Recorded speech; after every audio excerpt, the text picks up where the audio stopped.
Welcome students in the botany class. आज इस video में हम वाउचेरिया का रिप्रोडक्शन पढ़ेंगे। पिछले वीडियो में हमने थैलस और क्लासिफिकेशन और अकरेंस के बारे में आपको बताया था। अब सबसे पहले मैं आपको ये बताना चाहूँगी कि रिप्रोडक्शन के अंदर यहाँ पर तीनों प्रकार के रिप्रोडक्शन पाए जाते हैं वाउचेरिया में, vegetative, asexual and sexual type. तो सबसे पहले हम वेजिटेटिव टाइप ऑफ रिप्रोडक्शन की बात करेंगे इस वीडियो में। वेजिटेटिव टाइप ऑफ रिप्रोडक्शन जो है वह फ्रैगमेंटेशन के द्वारा होता है। फ्रैगमेंटेशन का अर्थ है कि थैलस अगर कहीं से ब्रेक हो जाता है और स्मॉल फ्रैगमेंट्स में विभाजित हो जाता है तो उस समय पर ये फ्रैगमेंट जो फॉर्मेशन होता है वो किसी भी तरीके से हो सकता है। मान लीजिए कोई इंजरी हो गई, कोई घाव हो गया या कोई इंसेक्ट ने बाइट कर लिया, तो किसी भी प्रकार से टुकड़ा एक अलग हो सकता है। तो जब इस तरीके की इंजरी या कुछ होती है तो सेप्टम वहाँ पर डेवलप हो जाता है और सेप्टम डेवलप होने के बाद ये विभाजित हो जाता है मेन पेरेंट फिलामेंट में से, और जो भी भाग विभाजित हुआ है होके अलग हुआ है वह पूरा का पूरा थैलस बनाने में सक्षम होता है। तो इस प्रकार से वेजिटेटिवली ही कोई स्पोर नहीं बना, कोई गैमेट नहीं बना, कोई फ्यूजन नहीं हुआ, उसके बिना ही अगर वेजिटेटिव पार्ट से, प्लांट के किसी पार्ट से या थैलस के किसी पार्ट से नया थैलस अगर बन जाता है तो उसको हम कहते हैं वेजिटेटिव रिप्रोडक्शन। तो यहाँ पर तरीका है फ्रैगमेंटेशन।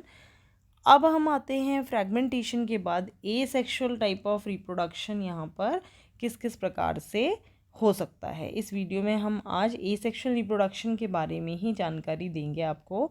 और एसेक्सुअल रिप्रोडक्शन आपको मैं बताना चाहूँगी कि 3 प्रकार से हो सकता है।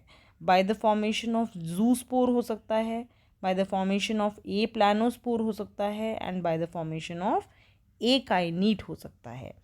तीनों में क्या फ़र्क है ध्यान से सुनिएगा, ये आपको पता चल जाएगा। सबसे पहले हम जूस्पोर से शुरू करेंगे।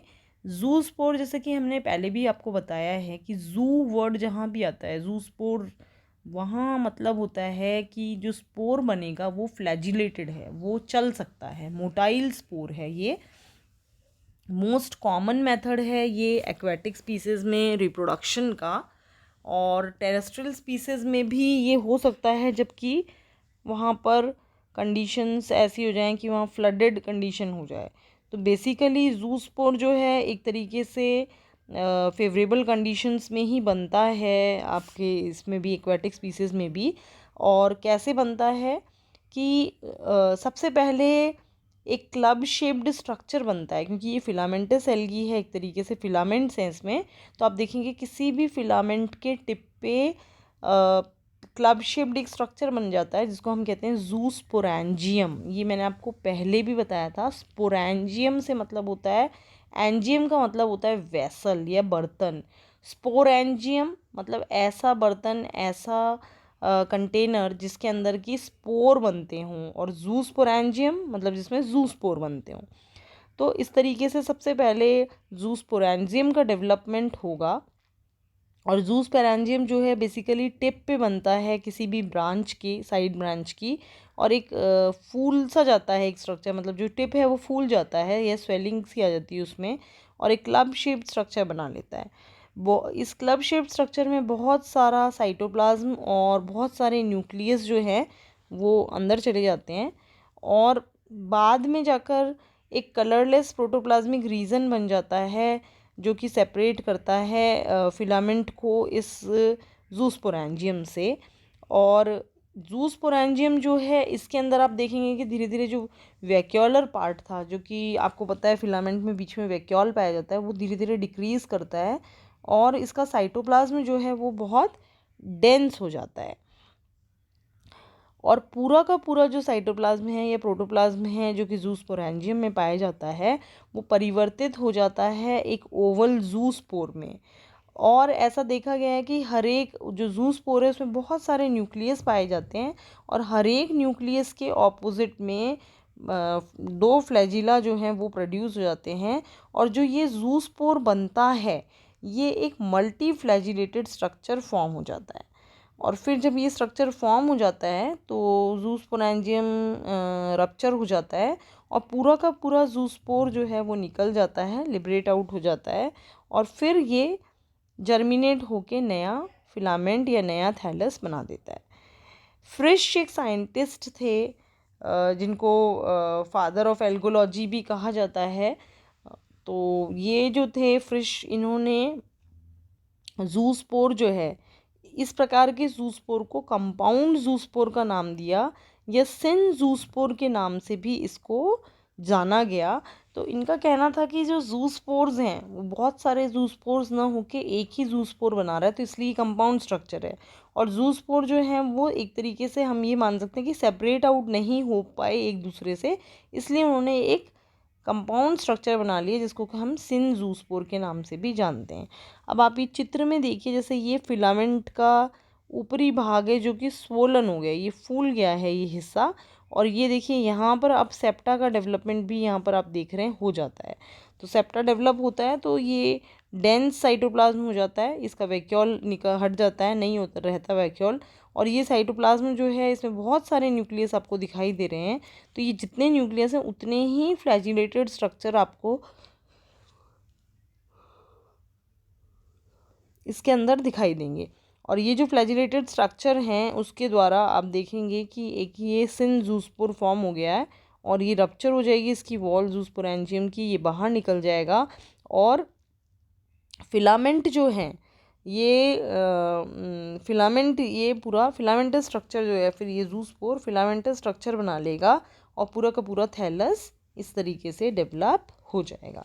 तो ये तो है ज़ूस्पोर फॉर्मेशन से किस प्रकार से एसेक्सुअल रिप्रोडक्शन होता है। दूसरा हम पढ़ेंगे ए प्लानोस्पोर से कि ए प्लानोस्पोर जो है वो किस प्रकार से कौन कौन सी स्पीसीज़ में बनता है और किस प्रकार फॉर्म होता है। तो ए प्लानोस्पोर जो है जनरली वाउचेरिया जर्मिनेटा में बनता है, जेमिनेटा में बनता है, अनसीनेटा में बनता है, और कुछ मराइन स्पीसीज़ भी होती हैं जैसे कि पाइटोबुलोइडीज, इसके अंदर भी बनता है ये। और जनरली टेरेस्ट्रियल स्पीसीज़ में भी ये देखने को मिलता है, बनता है। एक्वाटिक स्पीसीज़ में जब अनफेवरेबल कंडीशन आती है, जबकि ड्रॉट है, जैसे सूखा पड़ गया, उस समय पर ए प्लानोस्पोर्स बनते हैं।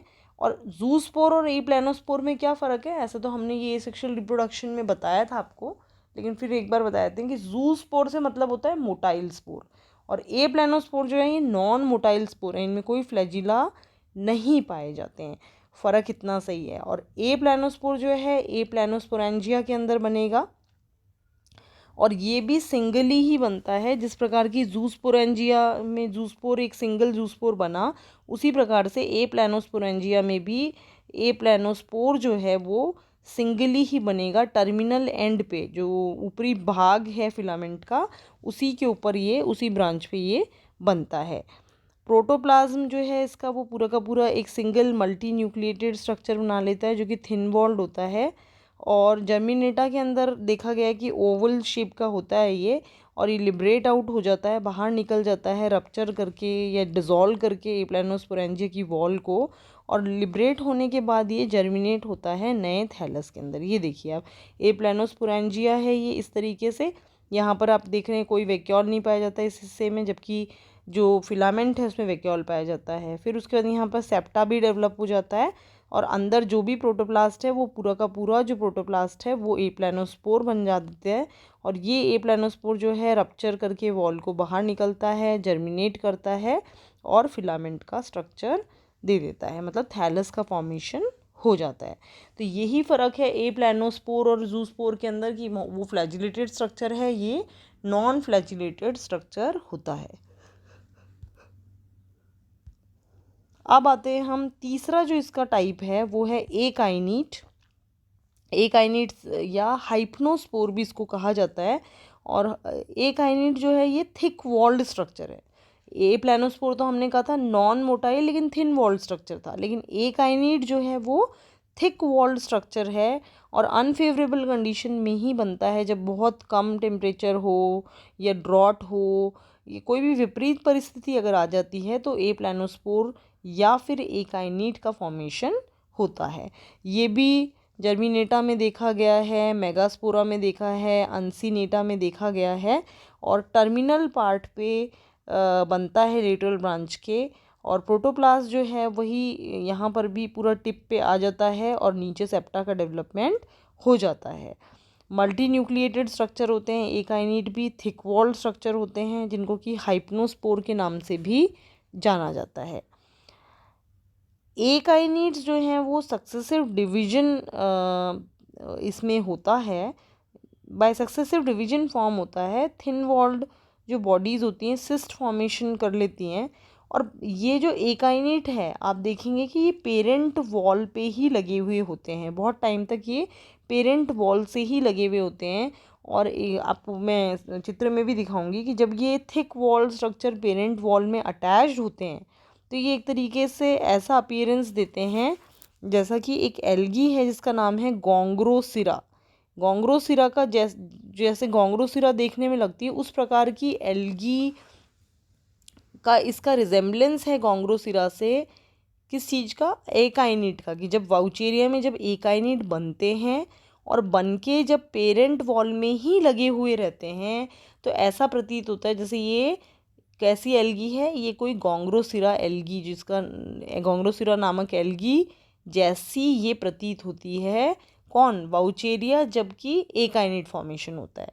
गोंग्रोसिरा एल्गी है नहीं, ये है तो वाउचेरिया, लेकिन प्रतीत ऐसा होता है क्योंकि एकाइनिट्स दूर थोड़ा थोड़ा दूरी पे लगे हुए होते हैं थिक वॉल स्ट्रक्चर, और बाहर पेरेंट वॉल इसकी दिखाई देती है।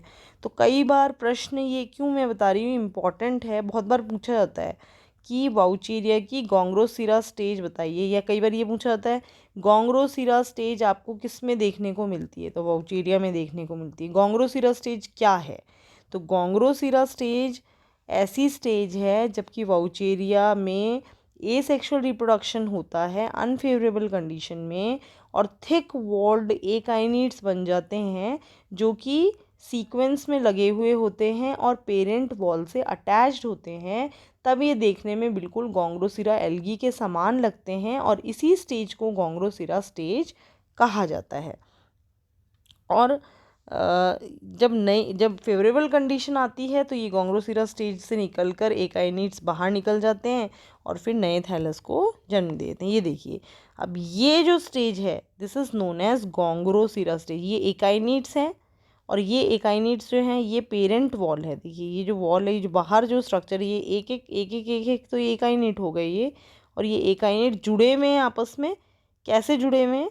बाहर देखिए एक कॉमन वॉल है, ये वॉल जो है ये पेरेंट वॉल है। ये वॉल जो आपको दिखाई दे रही है this is parent wall, parent wall के अंदर ही है ये। और अब जब ये बाहर निकलते हैं तो ये पोर यहाँ खुल जाता है, ये सिस्ट वॉल बहुत थिक वॉल्ड है, इसमें से बाहर निकल जाता है, ये थिन वॉल्ड सिस्ट निकल जाती है बाहर और फिर ये जर्मिनेट करती है, नए थैलस बनाती है। तो ये जो स्टेज आपको दिख रहा है ये स्टेज गोंग्रोसिरा स्टेज कहलाता है, जिसमें आपको बताना है कि जब अनफेवरेबल कंडीशन होता है तो एकाइनेट फॉर्मेशन होता है जो कि थिक वॉल्ड स्पोर है, डेंस साइटोप्लाज्म है, बहुत सारे न्यूक्लियस हैं उस एकाइनेट में, अनफेवरेबल कंडीशन के टाइम पे बना है। और सारे के सारे एकाइनेट्स जो बने हैं वो पेरेंट वॉल के अंदर हैं और इस पैटर्न में लगे हुए हैं। तो जब इस पैटर्न में लगे हुए होते हैं कि कॉमन पेरेंट वॉल में, तो ये देख के ऐसे प्रतीत होता है जैसे कि गोंग्रोसिरा एल्गी हो, और इसी स्टेज को गोंग्रोसिरा स्टेज के नाम से जाना जाता है। तो ये आपको बड़े ध्यान से इसको पढ़ना है क्योंकि ये कई बार प्रश्न पूछा जा सकता है। तो थैंक यू सो मच।